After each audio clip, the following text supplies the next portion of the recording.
So, what's up guys, no? So, nung last na post ko, na-upload ko, ito yung in-upload ko, no? Na grounded bridge amplifier, yung transistorized. So, na merong uh, high side at low side na amp. So, ngayon gumawa naman ako ng schematic ng TDA 2030 na hybrid na IC, no? So, ito siya ngayon. So napakasimple lang at napakadaling gawin kahit yung mga luma natin na amplifier na TDE 2030 pwede natin gawing ground bridge, no? So ganito lang yung setup niya. So same pa rin, meron pa rin siyang high set at saka low set na amplifier, no? Yung ginagamit kong feedback dito 22K saka yung sa RC network niya 680 ohms saka 100 UF na kapasitor. So dito kahit mga 2.2 UF, no? Yan. So 22K yung sa kanyang input papuntang ground. Yan. So ganun pa rin ito. Naka-floating yung ground nito sa kanyang power supply. So kibali yung out niya positive sa high at saka sa low naka-respect to ground pa rin. So yan. So ganyan yung setup nito, tsaka meron nakalagay na resistor sa kanyang non-inverting papunta naman dito sa kanyang out ng high side.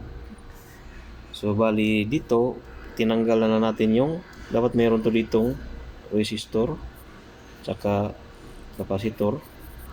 So binaklas na natin to, wala na to. So bali wala na siya ito kasi cancel na to siya. Yan. So ganyan lang yung setup niya. Tapos dito sa kanyang input sa low side, so mayroong naka-series dito na bias. So dapat kung anong supply mo, halimbawa so plus 12 or plus 18, so ang dapat dito ang makukuha mo rin ay 18 din dito, no? So 18 og 18, so dapat 18 din to dito makukuha mo na anong tawag nito, yung voltahe dito, kasi dapat ito ay 36, no? 36. So ang kalahati ng 36 ay 18, so dapat 18 ito dito, 18 volts. Yan. So yan ang masusukat natin dito. So basta tama lang yung pagka-set up mo ng amplifier na to, so maganda ang performance nito. So mataas ang nito. So kung 36, so nasa mga 25 BRMS ang makukuha natin dito sa area na to. Dapat nasa mga ganun kasi nagpo-full swing ito kanyang supply. So nasa mga 25 BRMS, mga ganun. Ganun guys. So ganun lang yung setup din itong TDE 2030 na amplifier, no? Ayan. So sa supply niya halimbawa tawag nito, halimbawa ay yung supply niya is ganito, transformer, no?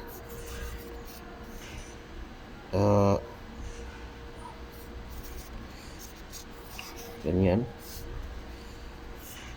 So wala na tong gamit, so cancel na tong 0. So ito na lang, no? So halimbawa 12 AC VEC saka 12 VEC. Ayan, ganyan. Yan yung setup niya. 220 na to dito. 20 volts. So cancel na tong naka-floating na tong kanyang floating ang kanyang ground, no? So ito lang yung gagamitin. So ganyan lang yung setup niya. Kumbaga sa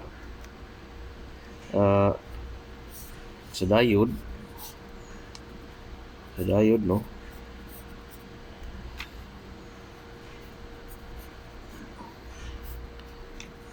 Yan.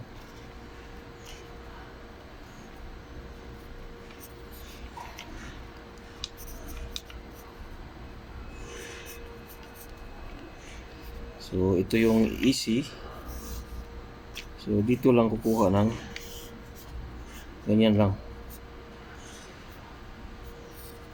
yung supply niya. So wala na tong ground dito, dito sa kanyang. So parehang ganito.